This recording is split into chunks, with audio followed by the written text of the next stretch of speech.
Vous savez, Bilal et Al-Abbas, ce sont des chefs de mouvement. Ils sont exactement comme moi qui suis en face de toi. Ils ont des hommes, j'ai des hommes. Ils ont des communautés, je représente aussi des communautés. Ils sont dans des espaces géographiques bien déterminés. On était tous dans les mêmes accords. Mais pose-toi la question, pour qu'est-ce qui a fait que moi, je continue avec l'État à construire cette paix, à construire ce processus de réconciliation, à me battre à côté de l'armée malienne, à croire à un avenir meilleur dans mon pays. Et ils ont décidé de rompre avec leur pays et de s'allier avec la nébuleuse terroriste. Non. Alors, qu'est-ce qu'il fait? Je donne des exemples concrets. Selon vous, c'est quoi? Justement, je donne des exemples concrets. Oui, c'est pour te dire qu'en réalité, à un moment donné, il faut aussi mettre chaque acteur devant les faits accomplis.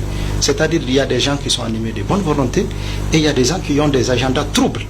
Et quand il y a un agenda trouble, malheureusement, tu vas répéter les mêmes erreurs. C'est ce que j'ai dit. En 2012, là, c'était exactement le même processus qui nous a conduit au chaos, qui a fait que les groupes terroristes comme les Moudjahou, comme tous ces gens-là ont eu des décisions sur tous les groupes. C'est pour te dire qu'aujourd'hui, dans le cadre du dialogue intermalien, les mouvements qui ont opté pour la paix, qui ont opté pour la réconciliation, que je représente, que d'autres représentent qui sont là, nous sommes en train d'intégrer progressivement nos combattants dans l'armée, qui sont aujourd'hui à Labezanga, à Gao, à Menaka, un peu partout, qui se battent avec l'armée. Et seconde chose, les commissions de mise en œuvre de l'accord. L'accord, on a mis fait ensemble, mais les acquis de l'accord, on les a gardés.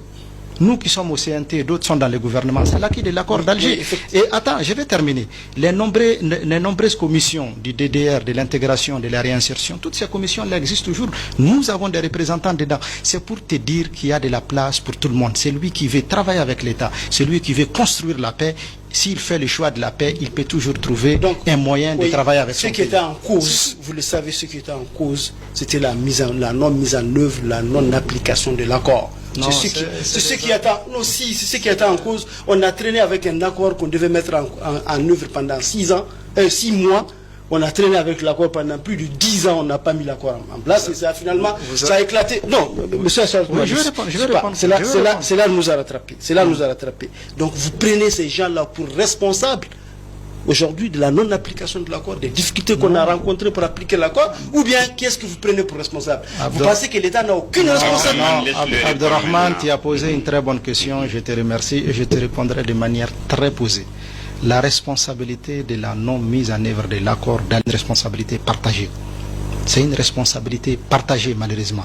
Mais il faut surtout reconnaître que l'accord d'Alger, c'était un instrument qui a été confectionné par d'autres gens et les clés n'étaient pas ni entre les mains de l'État malien, ni entre les mains des mouvements armés. Je tiens à te le dire parce que j'étais un acteur de ce processus-là. Je sais ce qui s'est passé.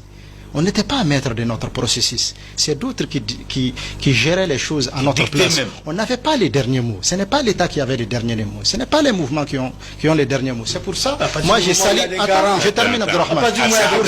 Quel garant? Au fait, il y a des garants. Tu sais, Abdelrahman, en réalité, personne ne va faire cette paix à notre place. Il ne faut pas célérer. On a amené le monde entier, je l'ai dit une fois ici sur ce plateau, des renouveaux, et dans le même débat, personne ne fera ni la guerre, ni la paix en lieu et place des Maliens. C'est pour ça aujourd'hui, je suis avec cette logique à ce que nous nous approprions notre processus. C'est exactement ce qu'on a fait. Le processus intermalien, il est toujours ouvert à tous ceux qui veulent s'inscrire dedans. Alors,